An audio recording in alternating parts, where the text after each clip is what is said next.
seen this magnet before? It's like stressed as desserts spelled backwards, right? A lot of us, when we're stressed out, we may turn to certain foods, certain friends, Ben and Jerry, to cope with stress. Really, the reason why we crave certain foods when we're stressed out, some of it is psychological, but a lot of it has to do, going back to cortisol again. Now think about how many times you experience stress during the day. You might actually be surprised. Okay, so let's say you accidentally overslept. Oh my God, squirt! There goes a little bit of cortisol, okay? So now you're like, oh my God, I have got to get to the salon, I've got to get there, and traffic is awful. Squirt, squirt! There goes more cortisol, and you're like, come on, okay? And then you're like, I can sneak in the back door so my boss won't see me, and then you're coming in and then they see you and you're just like, oh, okay, squirt, there goes some cortisol. You know, and then you're not completely prepared, there goes more cortisol.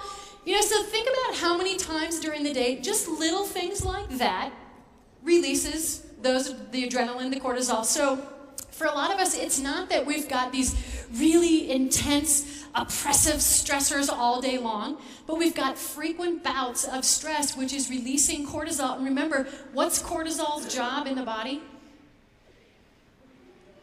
To make us eat, to replace the food, and to restock the shelves. Now, an interesting story. Salmon. Every year, they make their journey back to their spawning grounds to lay their eggs, right? And this is a really long, arduous journey. For some salmon, this can be as long as 1,000 miles. Now, what happens to salmon after they reach their spawning grounds and they lay their eggs? They die. Do you know why they die? You know, you think, well, they're just genetically programmed. That's the end of the life cycle. Actually, the journey has been so stressful, and their levels of cortisol are so high that they have devastated their immune systems, and basically they die from elevated levels of cortisol.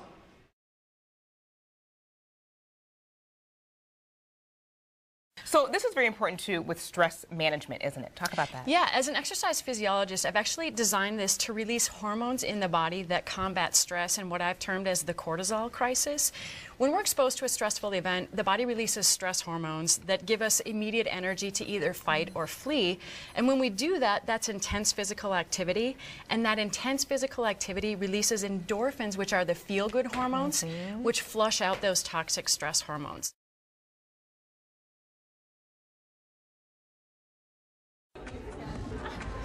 Oh yeah!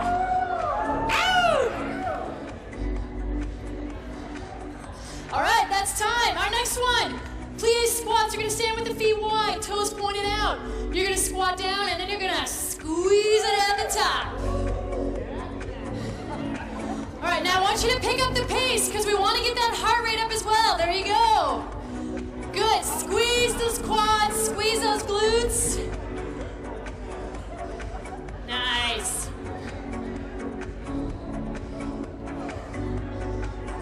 Okay, that's time.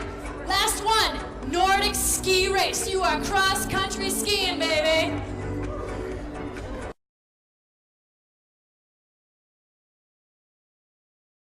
This was kind of in a nutshell, all the different ways that your body responds to stress. Now, I want to talk a little bit about nutrition because we said diet can be a stress in the body, and I want to explain how you can minimize the stress on your system by just understanding some very simple nutrition strategies. Jenny Evans is an internationally recognized expert on stress, exercise physiology, nutrition, and performance. Her dynamic presentations inspire, entertain, and educate Fortune 500 audiences worldwide to increase their capacity for stress and to discover how to recover from stress more quickly and effectively. Clients improve their performance and productivity, all while enhancing their health. So when people come to me, oftentimes what they're really looking for is a sense of balance in their lives. They'll say, Jenny, what I really need is to find a balance between my work life and my home life. And my response to that request is, you know what?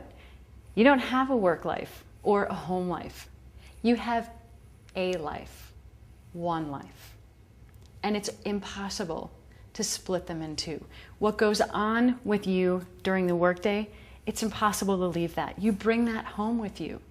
And if you've got things going on at home, those things also come into the office with you. So we have to take a more holistic approach to how we're living our lives.